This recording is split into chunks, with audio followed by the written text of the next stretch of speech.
আসসালামু আলাইকুম ওয়া রাহমাতুল্লাহি ওয়া বারাকাতুহু।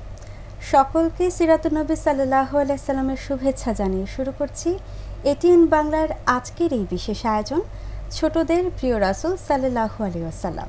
পুরো অনুষ্ঠান জুড়ে আপনাদের সাথে আছে আমি মাহমুদা সুলতানা।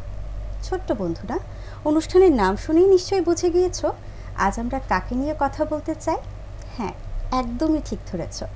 আজ আমরা কথা বলবো এই পৃথিবীর সর্বকালের সর্বশ্রেষ্ঠ মহামানব আমাদের প্রিয় নবী হযরত মুহাম্মদ সাল্লাল্লাহু আলাইহি ওয়াসাল্লামকে নিয়ে। তোমরা কি জানো আমাদের প্রিয় নবী সাল্লাল্লাহু আলাইহি ওয়াসাল্লাম আল্লাহ তাআলার পক্ষ থেকে রহমত স্বরূপ প্রেরিত হয়েছে। আজ আমরা জানবো প্রিয় নবী সাল্লাল্লাহু আলাইহি ওয়াসাল্লাম ছোটদের কেন এত প্রিয় এবং তিনি ছোটদের কত ভালোবাসতেন। আজ স্টুডিওতে আমার সাথে রয়েছে তোমাদের মতোই আরও কিছু ছোট্ট বন্ধু। চলো তাহলে তাদের সাথে পরিচিত হয়ে নিই। আসসালামু আলাইকুম রহমতুল্লাহি ওবরাকাতু। আমার নাম নুসরাত জাহান রাজা। আসসালামু আলাইকুম রহমতুল্লাহি ওবরাকাতু। আমি মুমতাহিনা মোহনা। আসসালামু আলাইকুম রহমতুল্লাহি ওবরাকাতু। আমি আতিয়া আক্তার। আসসালামু আলাইকুম, আমি জান্নাতুল ফেরদৌস মুন। আসসালামু আলাইকুম রহমতুল্লাহি ওবরাকাতু। আমার নাম হুমায়রা আক্তার মিথিলা। ওয়ালাইকুম আসসালাম ওয়া রাহমাতুল্লাহি ওয়া বারাকাতুহু। ছোট্ট বন্ধুরা, তোমরা নিশ্চয়ই লক্ষ্য করেছ আজ স্টুডিওতে আমরা শুধুমাত্র আমাদের বোনদেরকে আমন্ত্রণ জানিয়েছি।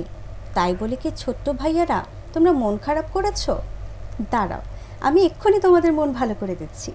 আসলে আজ আমরা ছেলে মেয়ে নির্বিশেষে সকল শিশুদের সাথে প্রিয় নবীজি সাল্লাল্লাহু আলাইহি সাল্লামের জীবনী থেকে কিছু চমৎকার গল্প বা ঘটনা তোমাদের শোনানোর চেষ্টা করছি। ছেলে বা মেয়ে উভয় আল্লাহ তাআলার পক্ষ থেকে শ্রেষ্ঠ উপহার। ইসলামে ছেলে মেয়ে উভয়কেই আলাদা সম্মান, আলাদা অধিকার দেওয়া হয়েছে। কাউকে ছোট করে কিংবা কাউকে অবজ্ঞা করা হয়নি। যাই হোক, আজ প্রথমেই আমরা আমাদের প্রিয় বোন মুমতাহিনা মোহনার কাছ থেকে শুনবো কন্যা সন্তান বা কন্যা শিশুদের প্রতি আমাদের প্রিয় নবী সাল্লাল্লাহু আলাইহি সাল্লাম কী বলেছেন। ধন্যবাদ আমাকে বলতে দেওয়ার জন্য। কন্যা সন্তান আল্লাহ তাআলার পক্ষ থেকে অনেক বড় নিয়ামত। সঠিকভাবে লালন পালন করে গড়ে তোলা গেলে কন্যা সন্তান মা বাবার জন্য আখিরাতে নাজায়াতের উসিলা হতে পারে। জাহিলি যুগে কন্যা সন্তান নিয়ে কুপ্রথা চালু ছিল। ইসলাম এসে তা চিরতরে বিলুপ্ত করে দেয়। ইসলাম কন্যা সন্তানকে যথাযথ সম্মান ও অধিকার নিশ্চিতের তাগিদ দেয়। তাদের মা, বোন, স্ত্রী ও কন্যা হিসেবে সম্মান ও অধিকার প্রদান করেছেন। ইসলাম পূর্ব জাহিলি যুগে কন্যা সন্তানকে কুলক্ষণের প্রতীক মনে করা হতো। কন্যা সন্তান জন্মগ্রহণ করা তাদের জন্য লজ্জার কারণ ছিল। এমনকি তাদের মিরাসি সম্পত্তি থেকে বঞ্চিত করা হতো। সে যুগে কন্যা হয়ে জন্ম নেওয়া ছিল যেন আজন্ম পাপ। কন্যা সন্তান জন্মগ্রহণ করলে তাদের জীবিত কবর দেওয়া হতো। মহান আল্লাহ তাআলা পবিত্র কোরআনে এই বর্বরতা উল্লেখ করেছেন।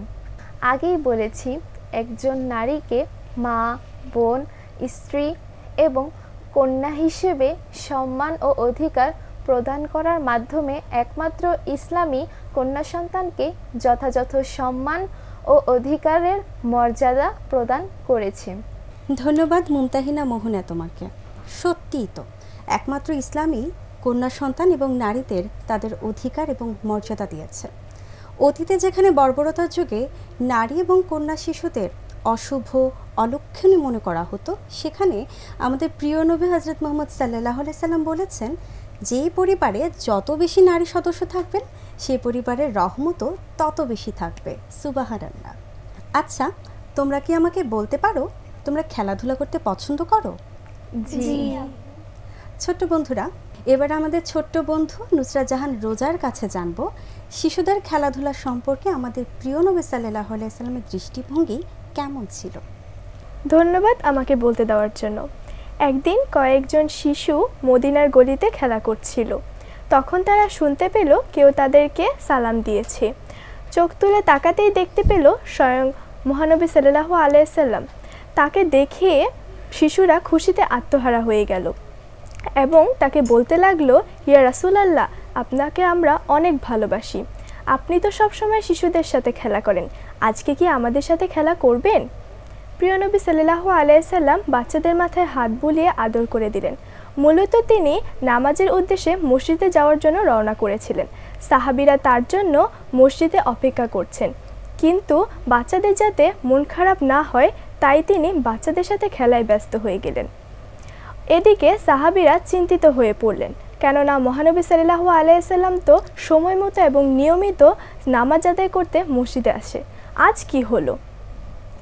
তাই বেলাল রাদিয়াল্লাহু আনহুকে পাঠানো হলো মহানবী সাল্লাল্লাহু আলাইহি সাল্লামের খোঁজ করতে। বেলাল রাদিয়াল্লাহু আনহু রাস্তায় এসে অবাক হয়ে গেল। কি দেখলেন জানো? বেলাল রাদিয়াল্লাহু আনহু দেখলেন প্রিয় নবীজি বাচ্চাদের সাথে খেলা করছেন। বেলাল রাদিয়াল্লাহু আনহু মনে করলেন হয়তোবা বাচ্চাদেরকে সরিয়ে আনতে হবে, বাচ্চারা হয়তোবা নবীজিকে বিরক্ত করছেন। কিন্তু নবীজি বললেন, বেলাল, বাচ্চাদেরকে কিছু বলো না, বরং ওদের জন্য বাসা থেকে কিছু খাবার নিয়ে আসো। বেলাল রাদিয়াল্লাহু আনহু নবীজির কথা মতো বাসা থেকে কিছু খাবার নিয়ে এলেন এবং বাচ্চাদেরকে ভাগ করে দিলেন নবীজির হাত দিয়ে। এরপর বাচ্চারা তো খাবার পেয়ে অত্যন্ত খুশি হয়ে গেল। এরপর নবীজি এবং বেলাল রাদিয়াল্লাহু আনহু রওনা হলেন নামাজের উদ্দেশ্যে। ধন্যবাদ নুসরাত জাহান রোজা তোমাকে। আমরা কি বাচ্চাদের সাথে আদর করে ভালোবেসে কথা বলি? নিজেদের ব্যস্ত সময়ের মধ্য থেকে একটু সময় বের করে কি বাচ্চাদের সাথে খেলাধুলা করি? হয়তো না, কিন্তু আমাদের প্রিয় নবী হযরত মুহাম্মদ সাল্লাল্লাহু আলাইহি সাল্লাম বাচ্চাদের সাথে বাচ্চাদের মতো করেই মিশতেন, তাদের সাথে খেলতেন, গল্প করতেন, আড্ডা দিতেন। ছোট্ট বন্ধুরা, এ পর্যায়ে আমরা জানব শিশুদের সাথে আমাদের নবীজির আরও বেশ কিছু চমৎকার গল্প বা শিক্ষণীয় ঘটনা। আর এই বিষয়ে আমাদেরকে বলবে আমাদের ছোট্ট বন্ধু আতিয়া আক্তার। ধন্যবাদ আমাকে বলার সুযোগ করে দেওয়ার জন্য। শিশুদের প্রতি মহানবীর ভালোবাসার কারণে শিশুরা মহানবী সাল্লাল্লাহু আলাইহি ওয়াসাল্লামকে গভীরভাবে ভালোবাসতেন। শিশুরা নবীজির চতুর্দিকে ভিড় করত। তিনি শিশুদের সালাম দিতেন, মাথায় হাত বুলাতেন এবং তাদের জন্য দোয়া করতেন। মহানবী সাল্লাল্লাহু আলাইহি ওয়াসাল্লাম যখন কোনো সফর শেষে বাড়িতে ফিরতেন, তখন ছোট শিশুরা তার আগমনের পথে গিয়ে অভ্যর্থনা জানাতো। নবী করিম সাল্লাল্লাহু আলাইহি ওয়াসাল্লাম শিশুদের চাহিদা ও অনুরাগ অনুভূতিকে মূল্যায়ন করতেন। ধন্যবাদ আতিয়া তোমাকে। সত্যি আমি গভীরভাবে শুনছিলাম আমাদের প্রিয় রাসূল বাচ্চাদের কত ভালোবাসতেন। বাচ্চাদের দেখলেই তিনি সালাম দিতেন, মুচকি হাসতেন, তাদের সাথে ভালোবেসে গল্প করে কথা বলতেন। আচ্ছা, তোমরা কি আমাকে বলতে পারবে তোমাদের কি বন্ধু আছে? জি। তোমরা কি তোমাদের বন্ধুদের সাথে মজা করে কথা বলো? জি। ছোট্ট বন্ধুরা, তোমরাও নিশ্চয়ই তোমাদের বন্ধুদের সাথে মজা করে কথা বলতে খুব পছন্দ করো, তাই না? বাড়িতে সবাই একত্রিত হলে গল্প আড্ডায় কখনো কৌতুকের ছলে আমরা অনেক মজা করে থাকি, কিন্তু সেই মজা যেন কাউকে কষ্ট না দেয়, কারো মনে আঘাত না করে। বিদ্রূপ ঠাট্টার ছলে কাউকে কষ্ট দেওয়া উচিত না, এটি ইসলাম একেবারেই সমর্থন করে না।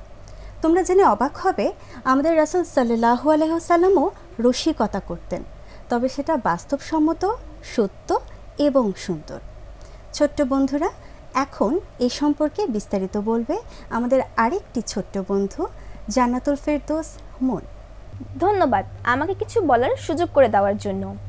প্রিয় নবী যেমন শিশুদের আদর করতেন, তেমনি আবার তাদের সঙ্গে রসিকতাও করতেন। ছোট্ট শিশু উমাইরের একটি পাখি ছিল। একদিন নবীজি এসে দেখেন শিশু উমাইরের মন ভীষণ খারাপ। নবীজি বললেন, কি হলো আবু উমাইরের, মন খারাপ কেন? লোকেরা বলল, সে যে নুগাইর পাখিটা দিয়ে খেলা করত সেটা মারা গেছে। এরপর থেকেই নবী করিম সাল্লাল্লাহু আলাইহি ওয়াসাল্লাম শিশু উমাইরকে দেখা মাত্র বলতেন, ইয়া আবু উমাইরু মাকা আলান নুগাইরু, অর্থাৎ হে আবু উমাইর, তোমার পাখির ছানাটির কি হলো? নবীজির মুখে এমন ছন্দ ও সুর শুনে শিশু উমাইর হেসে উঠত।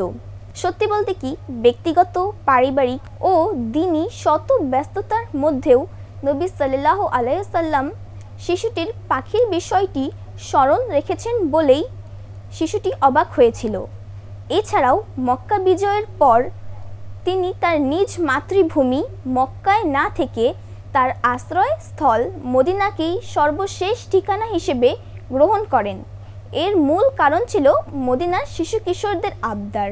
শুধু তাই নয়, মদিনায় আসার সময় শিশু কিশোররা তাকে স্বাগত জানিয়ে যে অভ্যর্থনার সঙ্গীত তালা আল বাদরু আলাইনা গিয়েছিল, সেখানে মদিনার শব্দটি থাকার কারণে নবীজি সাল্লাল্লাহু আলাইহি ওয়াসাল্লাম ইয়াসরিবের নাম মদিনা রাখায় সম্মতি দেন। ধন্যবাদ মন তোমাকে এত চমৎকার একটি গল্প আমাদের শোনানোর জন্য। প্রিয় রাসূল সাল্লাল্লাহু আলাইহি সাল্লাম কি মিষ্টি রসিকতার মাধ্যমে ছোট্ট বন্ধু উমাইরের মন খারাপ মুহূর্তেই ভালো করে দিল। ছোট্ট বন্ধুরা, উৎসব কিংবা আনন্দের দিনে তোমরা কি করো? নিশ্চয়ই বাবা মা, ভাই বোন, বন্ধু বান্ধব, আত্মীয় স্বজনদের সাথে তা ভাগাভাগি করে নাও। আমার খুব জানতে ইচ্ছে করছে আমাদের প্রিয় রাসূল সাল্লাল্লাহু আলাইহি সাল্লাম তার আনন্দের সময়গুলো কিভাবে শিশুদের সাথে ভাগাভাগি করতেন। আর এই বিষয়ে আমাদেরকে বলবে আমাদের আরেকটি ছোট্ট বন্ধু হুমায়রা আক্তার মিথিলা। শিশুদের সঙ্গে আমাদের প্রিয় নবী সাল্লাল্লাহু আলাইহি সাল্লাম এর সম্পর্ক ছিল অত্যন্ত গভীর। তিনি কখনো ছোটদের উপর রাগ করতেন না, চোখ রাগাতেন না, তাদের সঙ্গে কর্কশ ভাষায় কথা বলতেন না। ছোটদের আদর করে সবসময় তার পাশে বসাতেন তিনি। শিশুদেরকে দেখলে আনন্দে নবীজি তাদের বুকে জড়িয়ে ধরতেন। একদিন এক শিশুকে জড়িয়ে ধরে বললেন, এই শিশুরাই তো আল্লাহর বাগানের ফুল। নবীজি আরও বললেন, যে ছোটদের স্নেহ করে না আর বড়দের সম্মান করে না, সে আমার উম্মত নয়। আমাদের প্রিয় নবী সাল্লাল্লাহু আলাইহি সাল্লাম একবার ঈদের নামাজ আদায়ের জন্য ঘর থেকে বের হলেন। কিছু দূর এগোতেই তিনি দেখলেন একটি শিশু মলিন বেশে রাস্তার পাশে দাঁড়িয়ে কাঁদছে। নবীজি তার মাথায় হাত বুলিয়ে জিজ্ঞেস করলেন, তুমি কাঁদছো কেন? শিশুটি জবাবে বলল, আমার মা বাবা কেউ বেঁচে নেই, আমি খুব অসহায়, ঈদে আমার কোনো পোশাক নেই, তাই আমি মনের দুঃখে কাঁদছি। আমাদের প্রিয় নবী সাল্লাল্লাহু আলাইহি সাল্লাম শিশুটিকে কোলে তুলে নিয়ে ঘরে ফিরে এলেন। এরপর শিশুটিকে গোসল করিয়ে তাকে নতুন পোশাক উপহার দিলেন ও বললেন, আজ থেকে আমি তোমার বাবা, আয়েশা তোমার মা এবং আমার মেয়ে ফাতেমা তোমার বোন। নবীজির আদর পেয়ে শিশুটি তার সব দুঃখ ভুলে গেল। আরেকটি ঘটনা বলছি। জায়েদ বিন হারেসা রাদিয়াল্লাহু আনহু শিশু বয়সে দাস হিসেবে বিক্রি হন। হাত বদল হতে হতে তিনি একসময় নবী করিম সাল্লাল্লাহু আলাইহি সাল্লাম এর কাছে এসে পড়েন। তার পিতামাতা তার খোঁজ পেয়ে তাকে মুক্ত করতে নবীজির কাছে আসেন। নবীজি তাকে মুক্ত করে দিয়ে তার পিতামাতার সাথে চলে যাওয়া অথবা নবীজির নিকট থেকে যাওয়া, অর্থাৎ যে কোনো একটি গ্রহণের সুযোগ দিলেন। অবাক করার ব্যাপার হচ্ছে, জায়েদ বিন হারেসা রাদিয়াল্লাহু আনহু নবী করিম সাল্লাল্লাহু আলাইহি সাল্লামের সাথে থাকার ইচ্ছা পোষণ করলেন। মূলত নবীজির প্রচণ্ড স্নেহের কারণে সে এমনটি করেছিল। ধন্যবাদ হুমায়রা তোমাকে। হুমায়রার কথার মাধ্যমে আমরা খুব সুন্দর একটি বিষয় সম্পর্কে জানতে পারলাম। যারা শিশুদের স্নেহ করে না, ভালোবাসে না এবং বড়দের সম্মান করে না, তারা কখনোই প্রিয় নবীর উম্মত নন। গল্প শুনতে শুনতে আজকের অনুষ্ঠানের একেবারেই শেষ পর্যায়ে চলে এসেছি।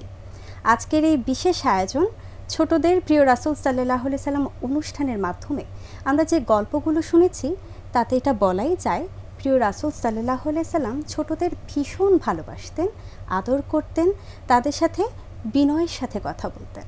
আমরাও চেষ্টা করব শিশুদের সাথে বিনয়ের সাথে কথা বলতে, তাদেরকে ভালোবাসতে। সেই প্রত্যাশায় আজকের মতো এখানেই বিদায় নিচ্ছি। সবাই সুস্থ থাকুন, ভালো থাকুন। আল্লাহ হাফেজ।